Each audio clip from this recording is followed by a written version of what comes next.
Pour que Dieu puisse agir au milieu de nous et également agir dans le cœur de ceux et celles qui n'ont pas pu venir du fait de la maladie ou que sais-je. Prions ensemble. Seigneur, merci pour cette occasion que tu nous donnes ce matin de pouvoir nous réunir pour t'adorer et te louer. Je te demande de bénir, de conduire ce culte. Je te demande de bénir également nos frères et sœurs âgés qui ne peuvent pas venir. Sois avec eux maintenant, au nom de Jésus, bénis-les. Pose ta main également sur les malades qui ne peuvent venir, pose ta main sur eux et bénis-les. Merci de conduire ce culte, qui soit pour ta seule gloire, Jésus. Amen. Dieu vous bénisse, et sans plus tarder, je laisse la place au groupe Louange. On peut se lever pour accompagner de nos chants. Merci. Bonjour à tous. Nous allons prendre ce chant. Laissons entrer le roi de gloire, acclamons le Dieu de victoire. Il est écrit dans Psaume 24, verset 7, « Portes, élevez vos linteaux, élevez-vous, portes éternelles, que le roi de gloire fasse son entrée. » Ensemble, acclamons notre Seigneur et nous pouvons frapper des mains.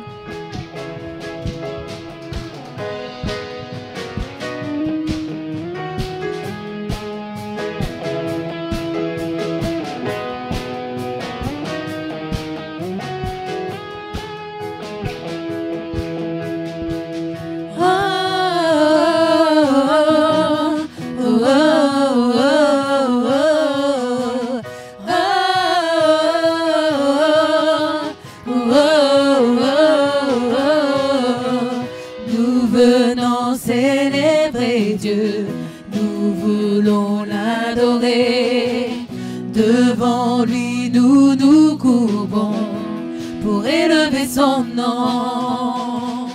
Oh, oh, oh, oh,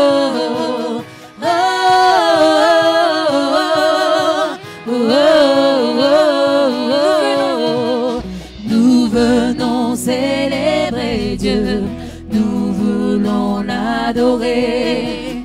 Devant lui nous nous courbons pour élever son nom. Laissons entrer le roi de gloire, acclamons-le, Dieu de victoire.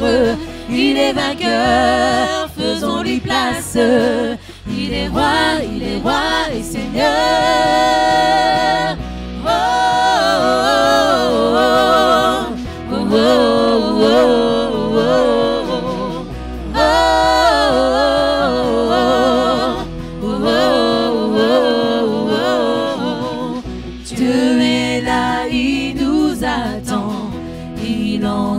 nos prières, sa parole est éternelle, elle est notre essentiel. Laissons entrer le roi de gloire, acclamons-le, Dieu de victoire. Il est vainqueur, faisons-lui place. Il est roi et Seigneur. Laissons entrer le roi de gloire, acclamons-le, Dieu de victoire. Il est vainqueur, faisons-lui place. Il est roi et Seigneur. Frappons ensemble des mains.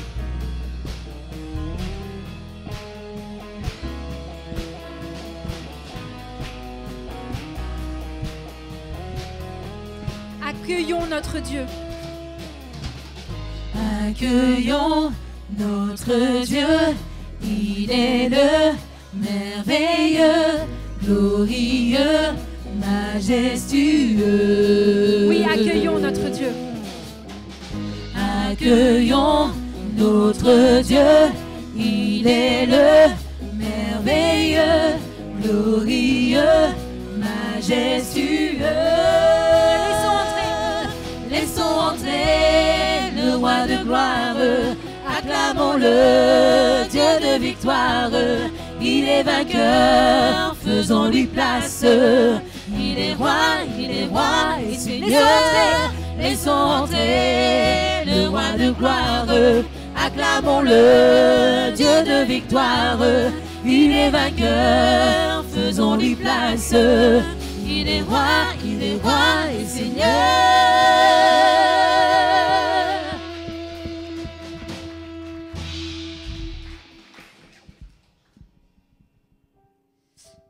Nous allons prendre ce chant qui dit Saint-Esprit. Saint-Esprit, tu es le bienvenu. Oui, Seigneur, tu es notre espoir. Rien n'a plus de valeur que ta présence. Prenons ce chant d'adoration.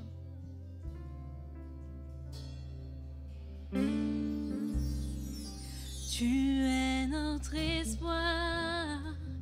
Rien n'a plus de valeur.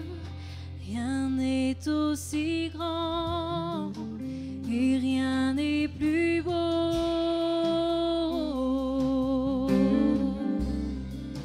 que ta présence.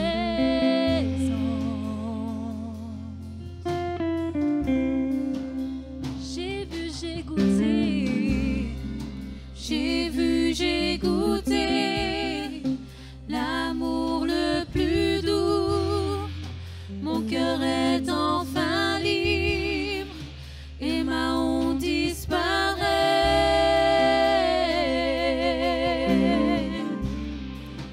Dans ta présence,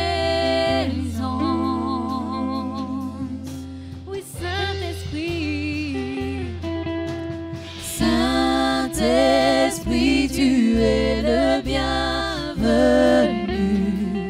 Que ta présence vienne ce lieu. Seigneur, nos cœurs soupirent après ta gloire. Oh, viens nous saisir par ta présence, oh Dieu.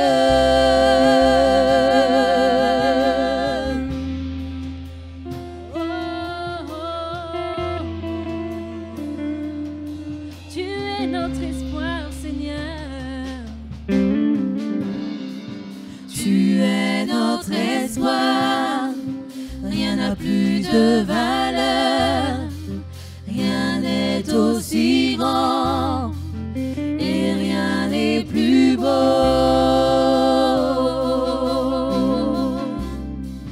que ta présence. Saint-Esprit,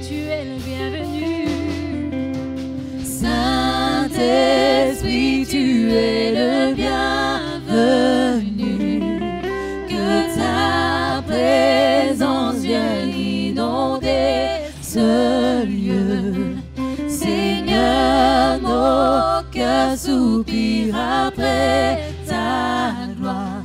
Oh, viens nous saisir par ta présence, oh Dieu. Saint-Esprit, tu es le bienvenu.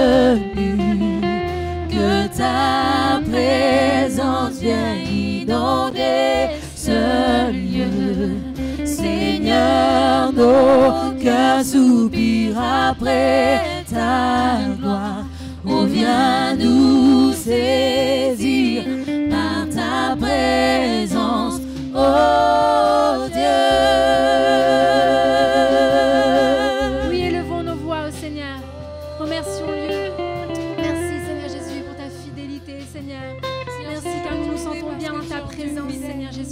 Merci pour ton Saint-Esprit, Seigneur Jésus, qui est parmi nous, Seigneur Jésus.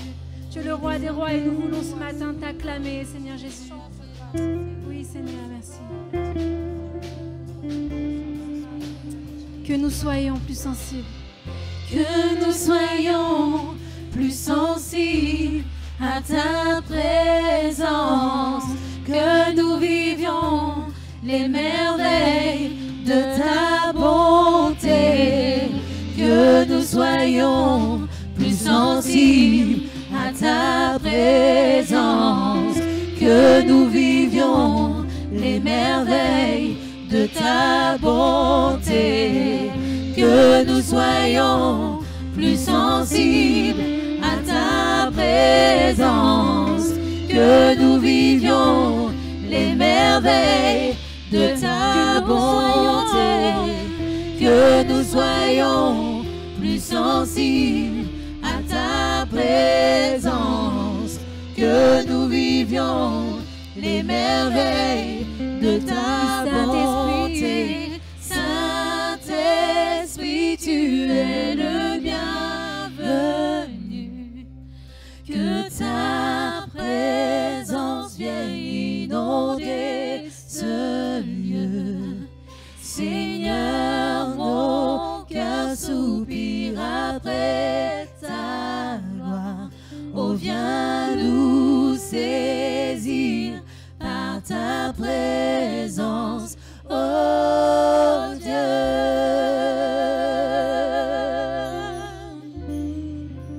Nous tiens. Merci Seigneur Jésus. Mais Seigneur, tu es le roi des rois. Nous t'acclamons.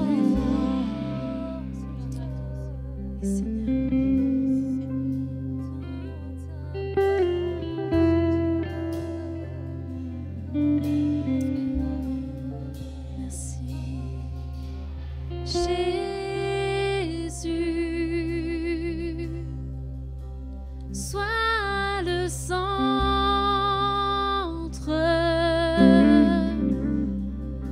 sois ma lumière, sois ma source, Jésus.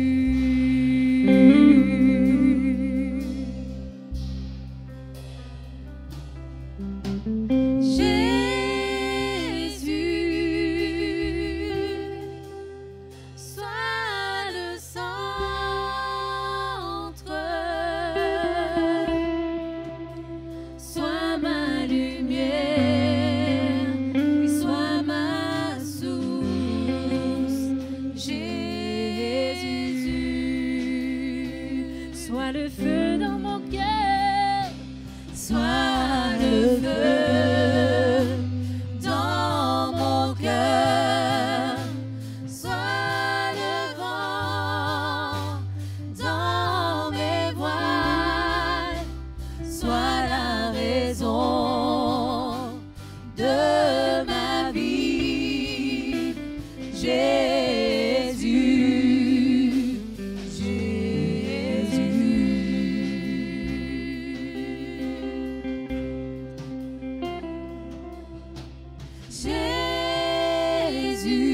Jésus, sois la vision,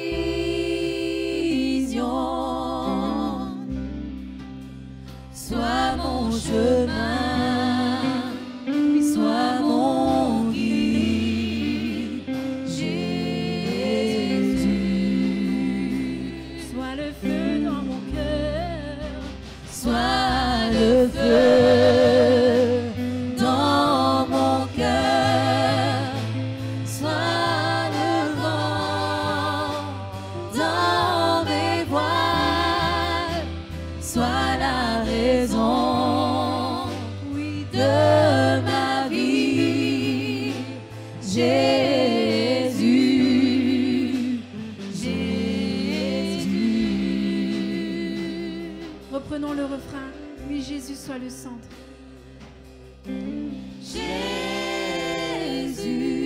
Jésus, sois le centre,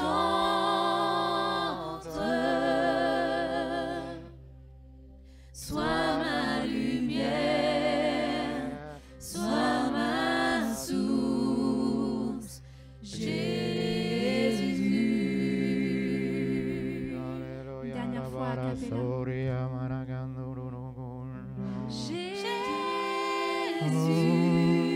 Jésus, sois le centre, sois ma lumière, sois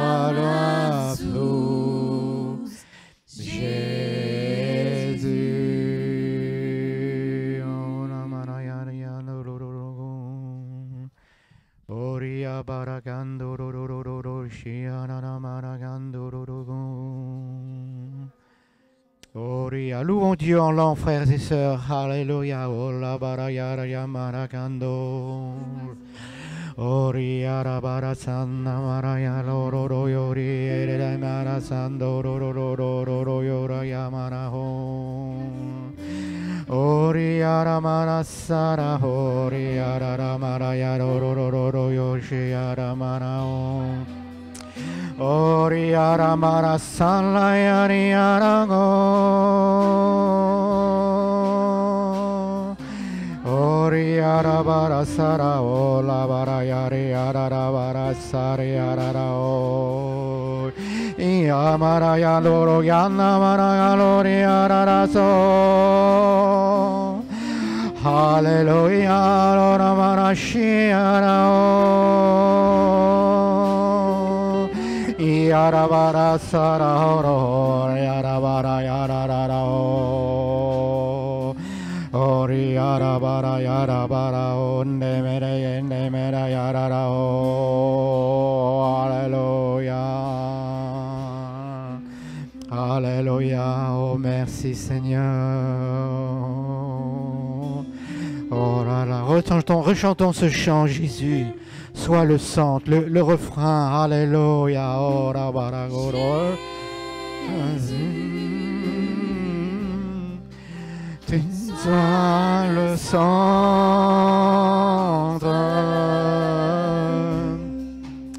Sois la lumière. Sois ma source, Jésus.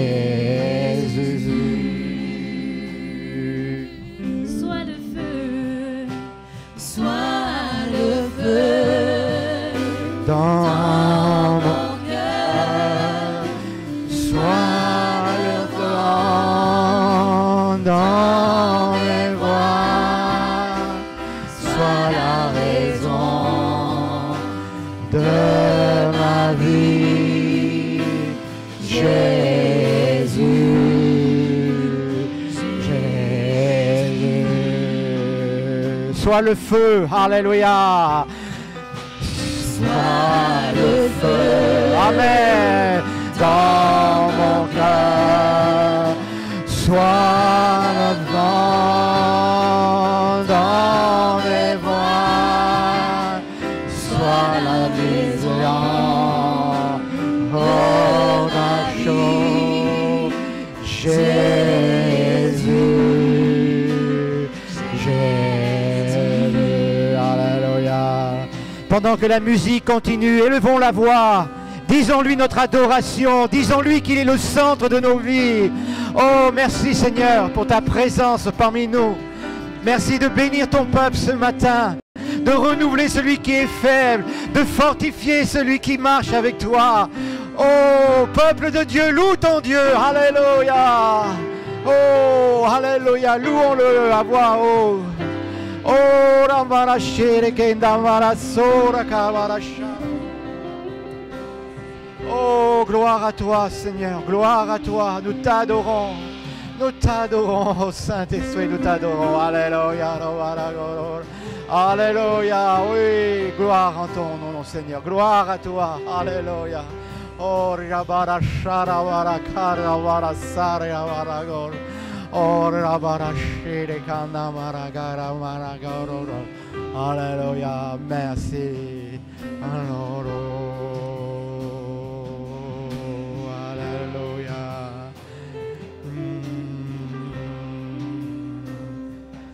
Alléluia. Rechantons-le une dernière fois, ce chant. Alléluia. Rechantons-le une dernière fois. Alléluia. Sois le centre.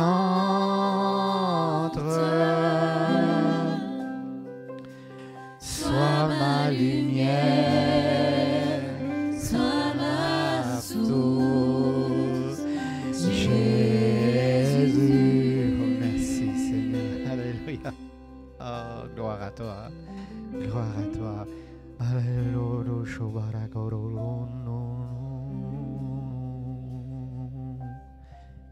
Alléluia.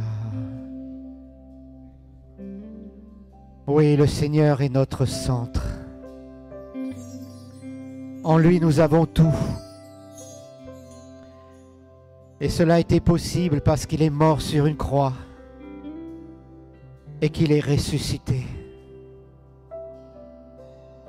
Et alors que nous sommes dans ce temps d'adoration, je vous invite à prendre la Sainte Seine qu'on vous a donnée à l'entrée.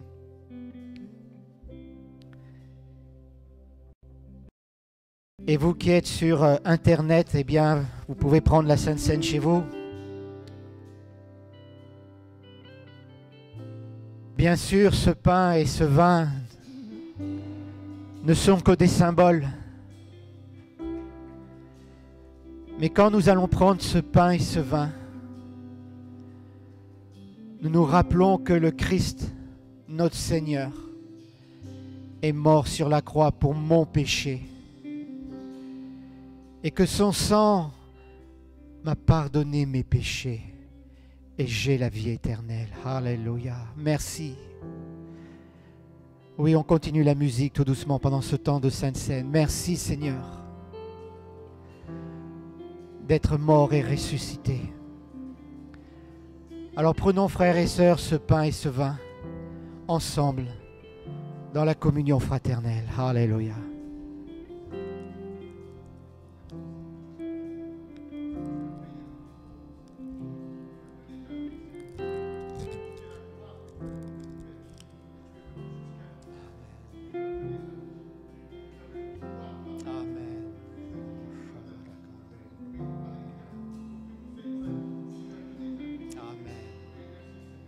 Amen. Amen. Amen. Amen. Amen. Amen.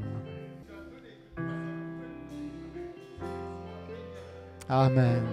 Alléluia. Prenons ce pain tous ensemble, frères et sœurs.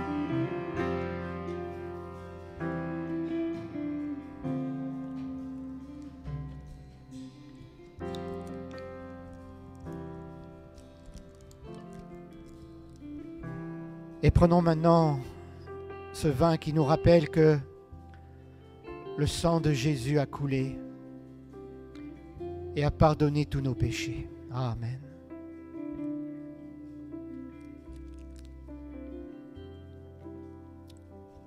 Alléluia. Merci Seigneur, merci.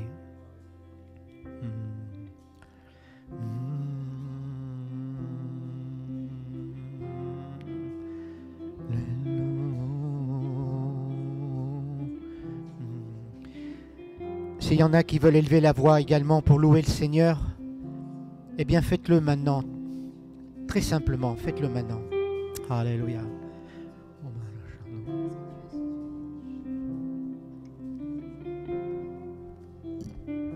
Alléluia. Amen.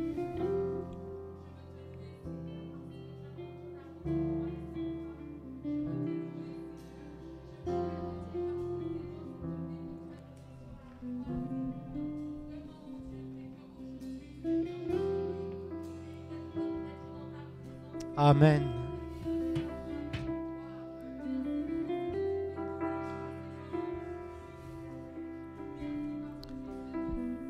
Amen. Merci. Merci Jésus. Merci Seigneur. Merci. Alléluia. Oui. Merci Seigneur. Amen. Oh, merci Seigneur. Amen. Amen. Amen. Amen. Merci. Merci. Merci. Amen. Merci Jésus. Amen. Amen. Gloire. Alléluia.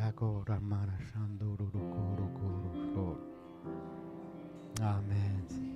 Amen. Amen. Amen.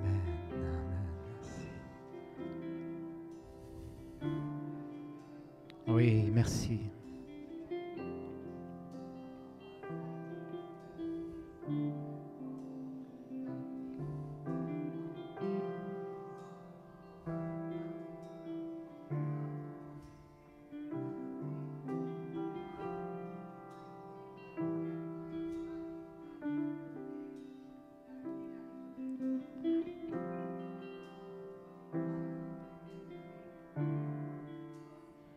Amen, merci. Voilà, frères et sœurs, alléluia. Je vous invite à reprendre place. Avant de partager la parole, on va projeter les annonces. Voilà, je vais demander à Laurent si tu peux. Merci.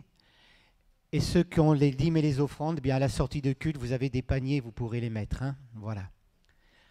Alors, cette semaine qui vient, nous allons avoir 5 jours de prière de l'église le matin, avec différents intervenants, vous voyez, de 7h à 8h sur Zoom. Donc, on va vous présenter, demain, ce sera William Picot, qui suis-je? Mardi, ce sera Patrick Imberton, sur le passage de Galates. Ensuite, Violette Ruffo, eh oui, qui nous parlera d'Hébreux 13:8. Ensuite, notre sœur divine, Tiani. Voilà. Et puis le vendredi 7 mai, on aura un orateur, rassurez-vous, mais il n'y a pas encore son image. Voilà. Donc c'est de 7h à 8h.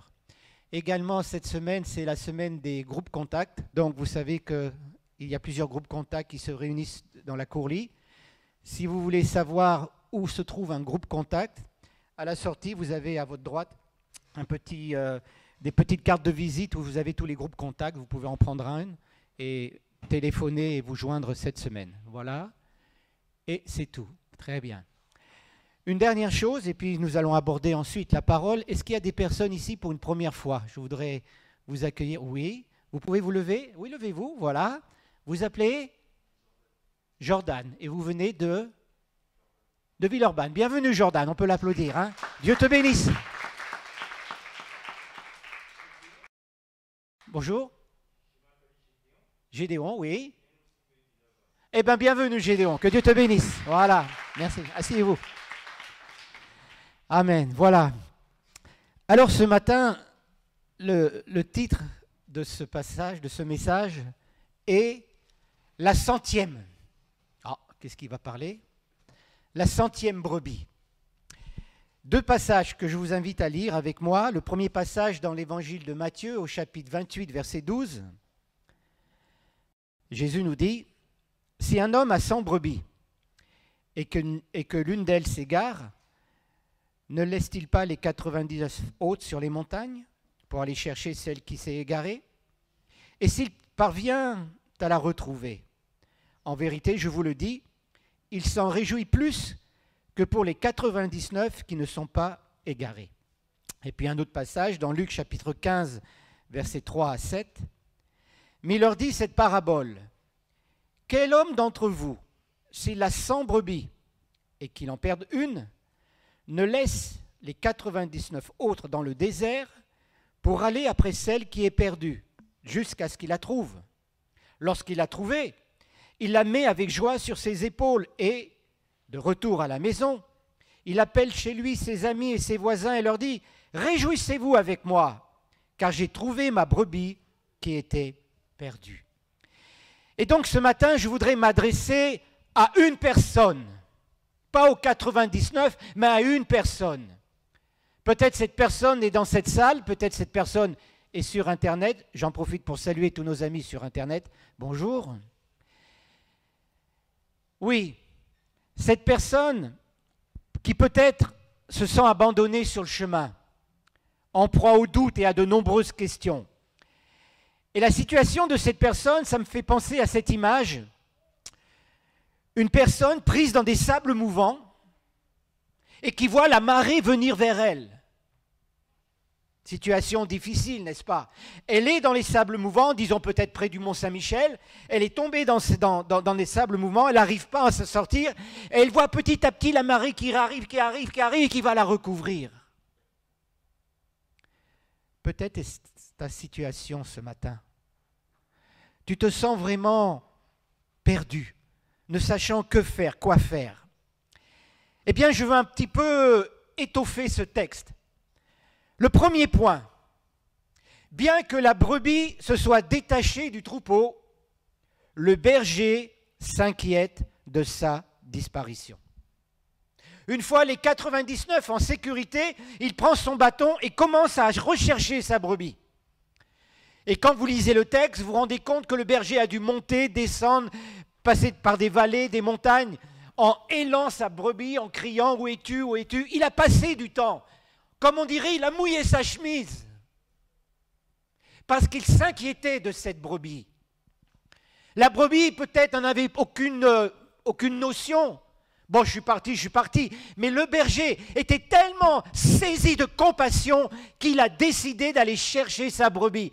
Et il a dû certainement faire de nombreux kilomètres à la recherche de cette brebis. Et cela lui a donné de la sueur, de la fatigue. Mais sans s'arrêter, il a marché et marché.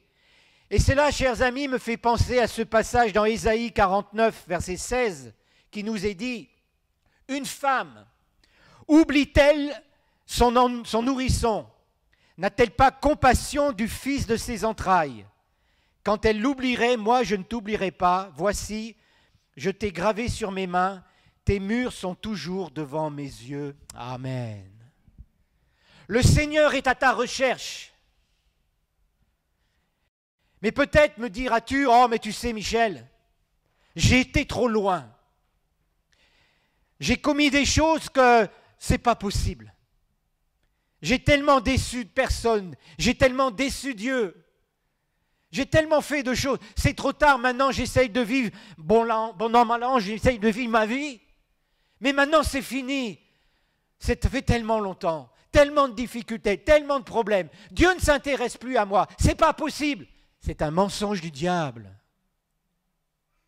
Le berger te cherche. Le berger te cherche, ami internaute. Le berger a de la compassion pour toi. Le berger s'inquiète de ce que tu n'es pas là. Et il te cherche. Peut-être ça fait longtemps qu'il te cherche. Et ce matin, tu te trouves dans cette église, ou tu te trouves sur Internet. Peut-être ça fait longtemps que tu n'as pas assisté à un culte, ou peut-être ça fait longtemps que tu n'as pas été sur la chaîne YouTube de l'église. Mais là, le Seigneur t'interpelle et te dit, c'est toi la brebis perdue. Et je viens à toi. Le deuxième point que nous pouvons retirer, c'est que ce berger ne fait aucun reproche à sa brebis. Il ne dit pas, ah bon, tu as commis ça, eh bien tant pis pour toi. Maintenant tu vas voir ce que tu vas ramasser. Il ne lui dit pas, je vais t'enfermer dans la bergerie, tu y resteras toujours. Il ne lui dit pas, je vais maintenant surveiller tes moindres faits et gestes. Il ne lui dit pas, tu as fait le mal, et bien tu vas voir. Non. Il ne lui fait aucun reproche. Il ne lui fait aucune critique. Il ne lui fait aucune critique. Mais il vient vers la brebis, qui est là blessée, peut-être dans un ravin, pris dans des ronces, ne sachant comment se faire, il vient vers la brebis. Et on a un exemple du berger à travers le père du fils prodigue. Dans l'évangile de Luc au chapitre 15, versets 20 à 24, regardez, lorsque le fils prodigue se lève et va vers son père, voici ce que le texte nous dit. Comme il était encore loin, son père le vit et fut touché de compassion. Il courut se jeter à son cou et l'embrassa. Le fils lui dit, « Père, j'ai péché contre le ciel et envers toi, je ne suis plus digne d'être appelé ton fils. » Mais le père dit à ses serviteurs, « Apportez vite la plus belle robe et mettez-la lui. Mettez-lui une bague au doigt et des sandales pour ses pieds. Amenez le veau gras et tuez-le. Mangeons et réjouissons-nous, car mon fils que voici était mort, il est revenu à la vie, il était perdu, il est retrouvé. » Et ils commencèrent à se réjouir. Alléluia. Notre Dieu est comme cela. Nous pensons parce que nous sommes éloignés de lui. Nous pensons parce que nous sommes devenus tièdes. Nous pensons parce que nous avons fait ceci, cela. Nous pensons parce que nous l'avons déçu, que Dieu ne s'intéresse plus à nous, que c'est fini, c'est le passé, maintenant c'est fini. C'est faux. Le père du fils prodigue, plein de compassion, quand il a vu son fils, il a couru, l'a pris dans ses bras, l'a embrassé, lui a fait changer ses vêtements qui sentaient l'odeur du cochon, lui a mis une bague au doigt, de nouvelles sandales, il est revenu à sa première position. Chers amis, frères et sœurs, mon ami internaute, Dieu te cherche. Dieu te cherche ce matin. Il ne te, comme je le disais, il ne te fait pas de reproches. Si tu as voulu partir pour voir si l'herbe était meilleure ailleurs, il ne te fait pas de reproches. Oui, le Seigneur ne te fait pas de reproches. Tu as voulu prendre une direction ou vouloir une situation qui n'était pas celle que le Seigneur voulait te donner. Tu aspirais à telle ou telle situation et tu as fait le forcing pour essayer de l'atteindre. Mais plus tu as essayé, plus tu t'es fatigué et l'amertume a maintenant rempli ton cœur. Et tu es là, dans le ravin, blessé, et tu te sens seul, vraiment seul. Certes, tu as ta famille, mais à l'intérieur de toi, tu te sens brisé et abandonné, ne sachant que faire et quoi faire. Oui, mon frère, oui, ma sœur, le Seigneur ne te fait pas de reproches. Il ne te fait pas de critiques. Il ne te rejette pas. Mais il est près de toi, les bras ouverts. Et vous savez, dans la vie des personnages bibliques, le temps me manque pour les citer tous, il y a eu souvent des déserts, des temps arides, mais toujours le Seigneur est venu à leur aide. Toujours. Et une pensée me vient à l'esprit, c'est celle d'Élie. Vous connaissez l'histoire. Élie commande au feu du ciel de descendre sur l'Holocauste. L'Holocauste est détruit. Tous les prophètes de Baal et d'Astarté sont arrêtés. Quel exploit extraordinaire. Vous vous rendez compte, ce miracle, le feu du ciel qui descend et consume. Wow! Oui, mais quelques versets plus loin, on voit le même Élie dans le désert demandant la mort. En burn-out complet, épuisé, complètement détruit. Quel paradoxe! Quel paradoxe! Avant, on voit vraiment Élie rempli de la puissance de Dieu qui commande au feu de descendre, et de l'autre côté, eh bien, on voit Élie demandant la mort. Mais qu'est-ce qui s'est passé?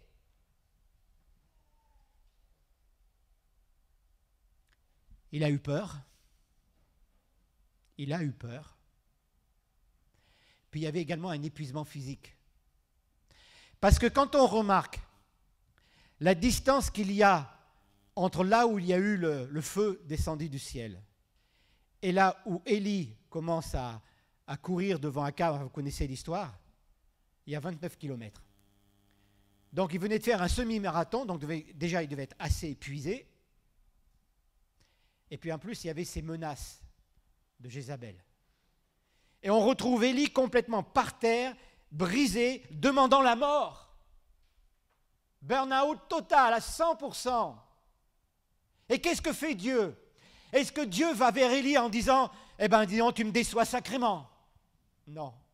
Est-ce que Dieu va vers Élie en disant « J'avais compté sur toi, maintenant c'est fini, au rebut, tu n'es plus rien » ? Est-ce que Dieu va vers lui en lui disant « Mon pauvre Élie, je vais prendre quelqu'un d'autre » ? Ça, c'est Satan qui fait ça dans la tête, qui nous dit que tu n'es bon à rien, tu n'es plus bon à rien, que Dieu ne t'aime plus. La Bible nous dit que Satan est le père du mensonge. S'il peut essayer de te paralyser, il le fera. Mais qu'est-ce que fait Dieu? Très concret, il fait deux choses. La première, aspect pratique, il donne à manger et à boire à Élie. Notre Dieu est très pratique. Et ensuite, il lui donne un nouveau ministère. Élie va élire Jéhu comme roi d'Israël et va élire Hazaël comme roi de Syrie. Donc, il lui donne un nouveau ministère de choisir deux rois, un pour la Syrie, un pour Israël. Et puis un autre ministère, il va choisir son successeur, Élisée. Alors qu'il était complètement par terre, brisé, en proie au doute, au désespoir, demandant la mort à Dieu, mais vous vous rendez compte? Quelques versets séparent du feu qui descend à la dépression.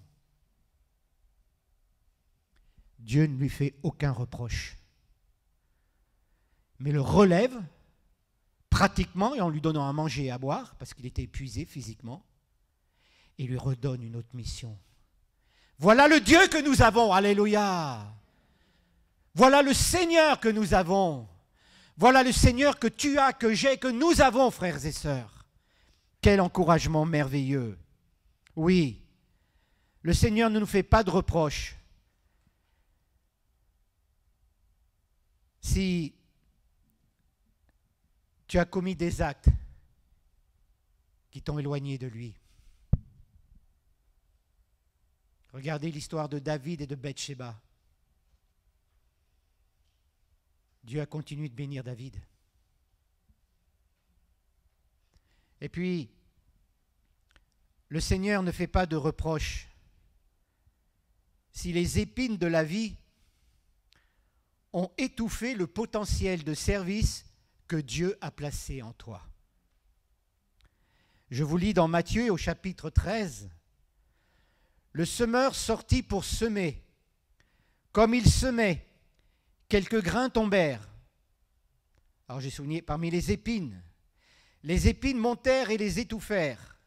Vous donc écoutez ce que signifie la parabole du semeur, dit Jésus. Celui qui a reçu la semence parmi les épines, c'est celui qui entend la parole, mais en qui les soucis du monde et la séduction des richesses étouffent la parole et la rendent infructueuse. Les soucis de la vie. La Covid entraîne de nombreuses difficultés et d'énormes soucis, n'est-ce pas? Comme les conséquences économiques. En France, nous sommes, entre guillemets, relativement épargnés par rapport à l'Inde. J'ai été, comme vous le savez, l'année dernière avec le pasteur Joss, Patrick, Odile et Xavier. Nous sommes partis en mission pendant une dizaine de jours à New Delhi, dans les bidonvilles de New Delhi. C'est une catastrophe. C'est une catastrophe. En France, dans notre pays occidental, nous avons beaucoup de bonnes choses.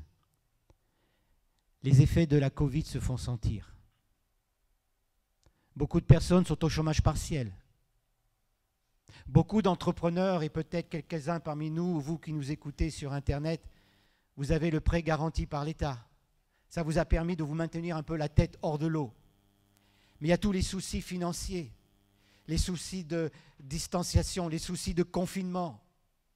Les confinements qui a entraîné, ce n'est pas moi qui le dis, ce sont les statistiques, des couples, de nombreux couples qui sont sur le point de se déchirer.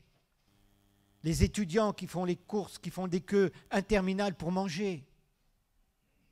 La Covid entraîne vraiment dans notre société, aujourd'hui, de graves problèmes économiques. Et je comprends que les soucis sont là. Je ne veux pas les cacher. Je ne veux pas mettre la tête dans un trou comme une autruche en disant « mais non, tout va bien ». Les soucis sont là et on est en plein dedans. Mais il y a des chrétiens qui se laissent envahir par les soucis. Tellement envahir par les soucis qu'ils viennent en douter que de la présence de Dieu et de l'aide de Dieu dans les moments difficiles.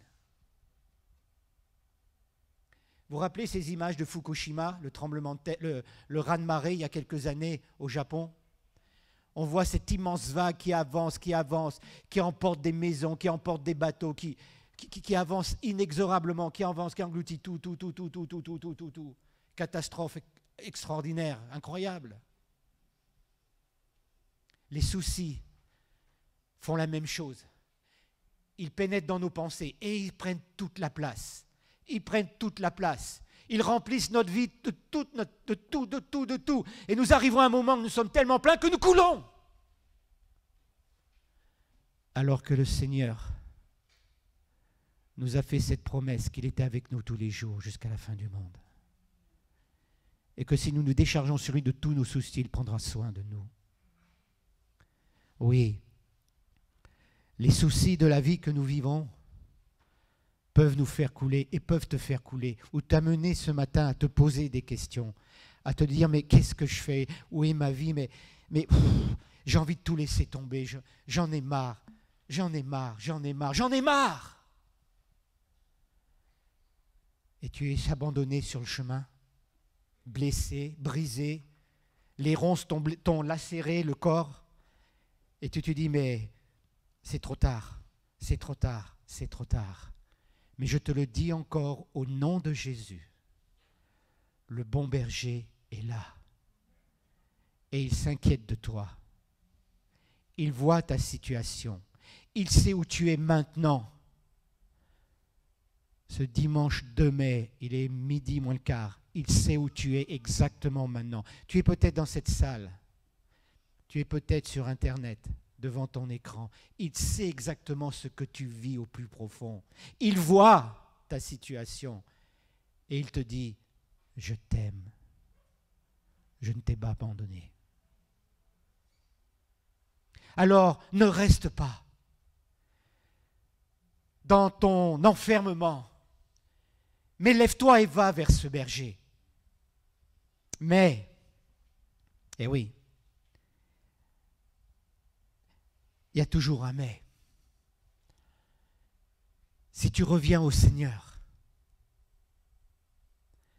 il y a quand même une certaine attitude. Regardez le fils prodigue, toujours dans Luc 15, 17 à 21. Je vous lis. Rentré en lui-même, il dit, « Combien d'employés chez mon père ont du pain en abondance, et moi ici je péris à cause de la famine. Je me lèverai, j'irai vers mon père et lui dirai, « Père, j'ai péché contre le ciel et envers toi, je ne suis plus digne d'être appelé ton fils. Traite-moi comme l'un de tes employés. » Il se leva et alla vers son père.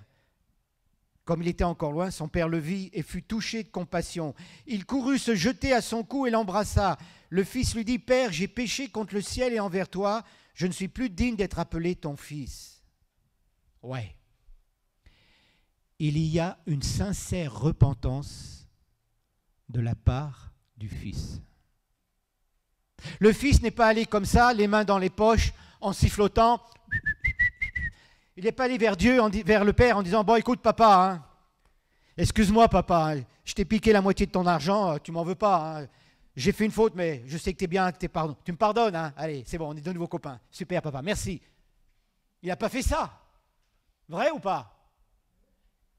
Il s'est humilié. Et parfois, on pense que Dieu, c'est un peu le pote, le bon pote. Je suis désolé. Il est amour, mais il est saint aussi. C'est-à-dire que si tu te sens dans ton cœur touché, si dans ton cœur tu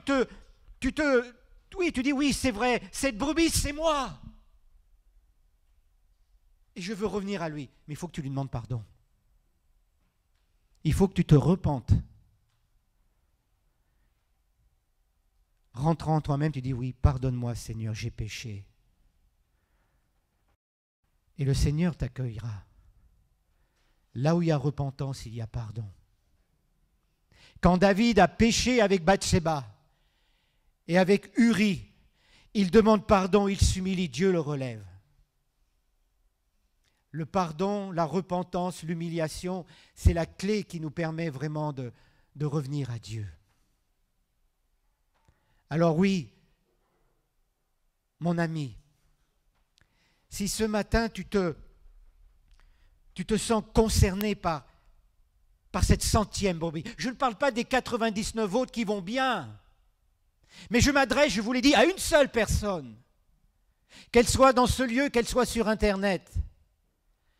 Le Seigneur te dit, je t'aime, reviens à moi. Le passé, c'est le passé. Si tu me demandes pardon, je te le dis. Dans 1 Jean 1,7, le sang de Jésus-Christ, son Fils, nous purifie de tout péché. Et dans le même épître, il est écrit, nous avons un avocat auprès de... Si quelqu'un a péché, nous avons un avocat auprès du Père, Jésus-Christ le juste, qui est lui-même une victime expiatoire, propitiatoire pour nos péchés. Et tu sais ce qui va arriver? Eh bien, comme tu reviens au Seigneur, eh bien, toutes les bénédictions que Dieu avait préparées pour toi, elles sont toujours valables. Alléluia! Elles sont toujours valables. Et le Seigneur te les redonne. Selon le prophète Joël au chapitre 2, versets 25 à 27, « Je vous restituerai les années qu'ont dévoré la sauterelle, le grillon, le criquet, la chenille. Vous mangerez, vous vous rassasierez et vous louerez le nom de l'Éternel, votre Dieu, qui aura fait des miracles pour vous. Vous reconnaîtrez que moi, je suis au milieu d'Israël, moi, l'Éternel, votre Dieu, et il n'y en a point d'autre, et mon peuple ne sera plus jamais dans la honte. » Alléluia! Dieu nous redonne ce que l'ennemi a détruit. Il te redonne ce que Dieu t'a promis quand tu t'es converti, quand tu as lu sa parole. Peut-être tu as entendu des paroles prophétiques sur des sujets particuliers, et ça a bouleversé ton cœur. Tu dis, oh merci Seigneur, je sais que ça c'est mon appel. Et puis il y a eu les épreuves de la vie, il y a eu les soucis de la vie. Peut-être même tu es parti, tu as essayé de voir à droite, à gauche, et tu te trouves là, désemparé, blessé, seul. Mais le Seigneur te dit avec amour, ce matin, si tu reviens à moi de tout ton cœur, je te redonnerai ce que la sauterelle, le criquet, le grillon, la chenille t'ont dévoré. Parce que je t'aime. Et les promesses que j'ai préparées pour toi sont oui et amen. Alléluia.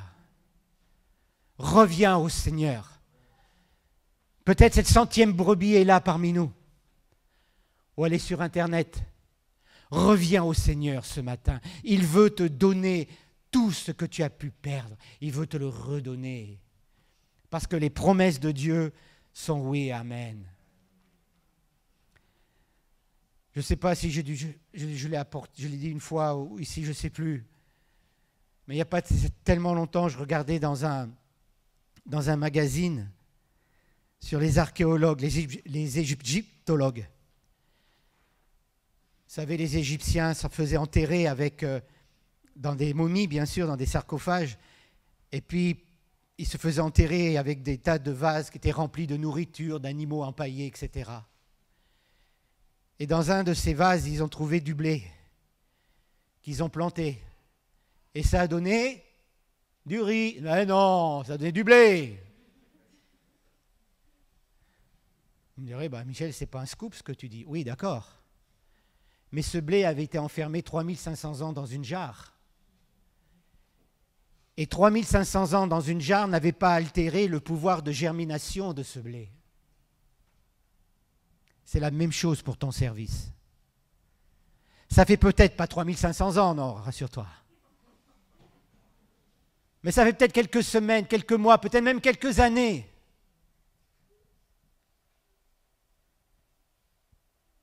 Le Seigneur a toujours des plans de paix et de bonheur pour toi. Il n'attend qu'une seule chose, c'est que tu reviennes à lui, de tout ton cœur, en repentant. Et le Seigneur, et je te redis encore ce passage de Joël chapitre 2, versets 25 à 27, je mets le tu.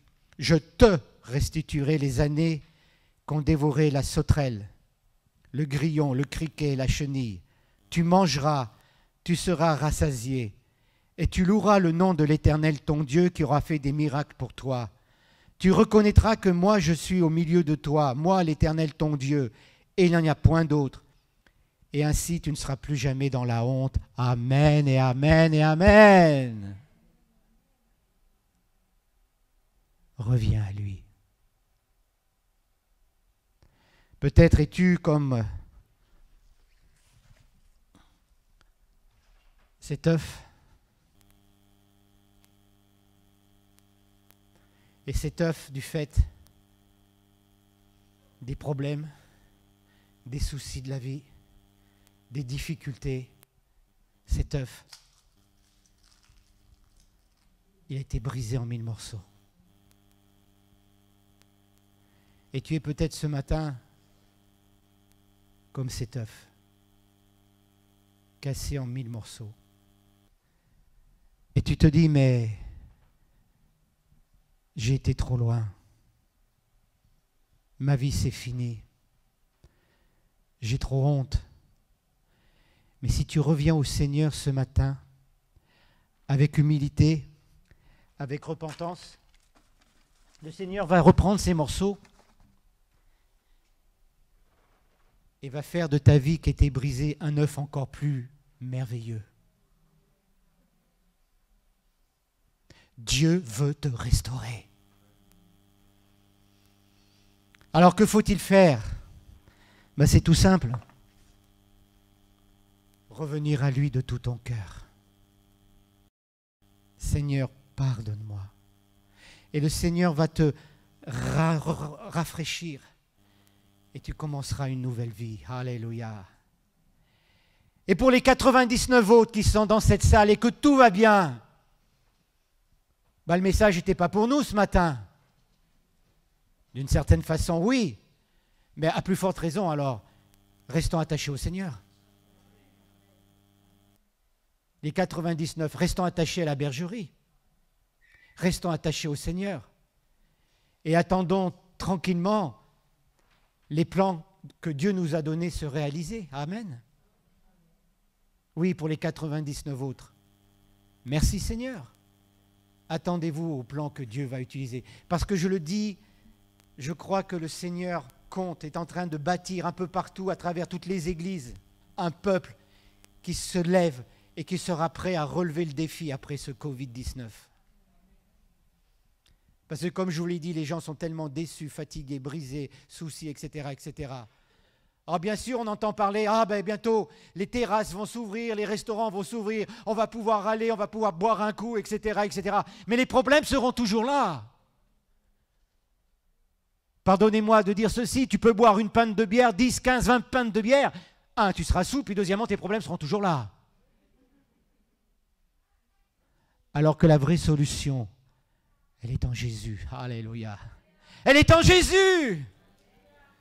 C'est pour ça, nous tous qui sommes à 80, les 99 brebis, continuons à marcher ensemble dans la communion fraternelle, dans la bergerie, portant et témoignant, proclamant le témoignage du Seigneur. Et Dieu va nous utiliser. Dieu va utiliser cette église. Et la ville de Villeurbanne saura que dans cette ville de Villeurbanne, il y a des églises, des chrétiens qui sont forts et qui ont la réponse. Alléluia. Jésus-Christ mort et ressuscité. Alors levons-nous, continuons de marcher. Et toi qui es la 100e brebis, s'il te plaît, reviens au Seigneur qui t'aime. Ne regarde pas ton passé. Le passé, c'est le passé. Mais reviens à lui maintenant. Je termine en récapitulant les points. Parce que le Seigneur s'occupe de toi. Il s'inquiète de ta situation. Il ne te rejette pas. Il ne te fait pas de reproches. Il ne te fait pas de critiques. Il attend simplement que tu reviennes à lui et il te redonnera ce qui a été détruit par le grillon, le criquet, la chenille. Et il te restituera les années qu'ont dévoré ces bestioles. Oui, Dieu t'appelle ce matin. Et Dieu t'appelle, cher internaute, si tu te sens touché dans ton cœur. Je vous invite à fermer nos yeux quelques instants.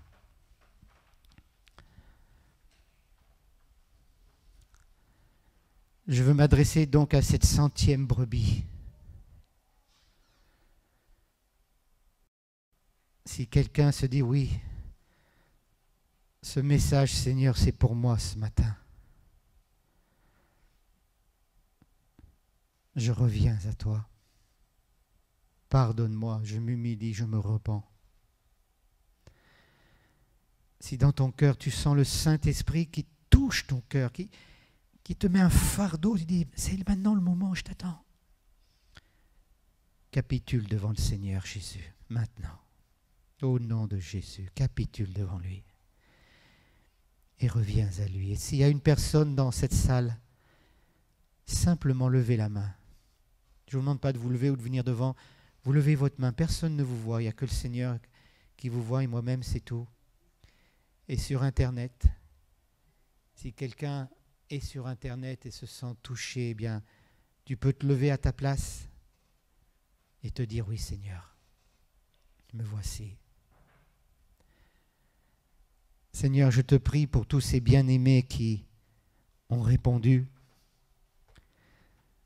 je te demande d'intervenir et de venir les reprendre dans tes bras d'amour. Et je te prie de leur redonner tout ce qu'ils ont pu perdre durant ces semaines, durant ces mois, durant ces années. Je te le demande. Seigneur, merci de les ramener à toi ce matin.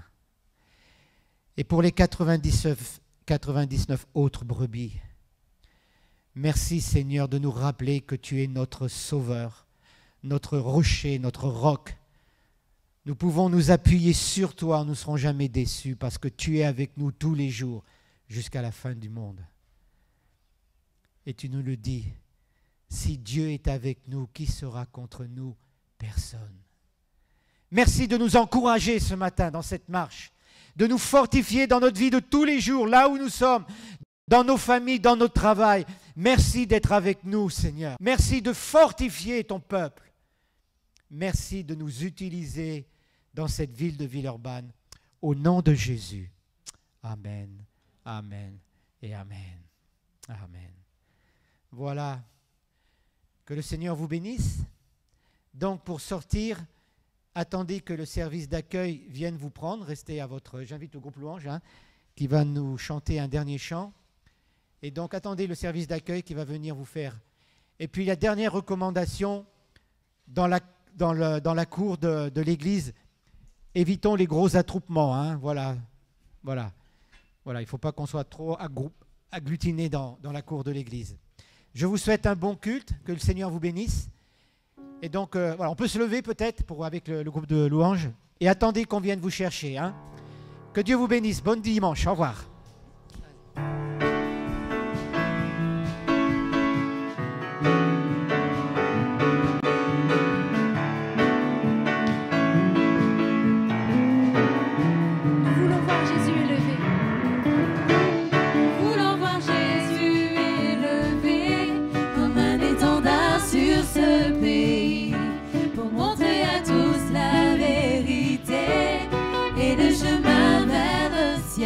Jésus élevé. Nous voulons voir Jésus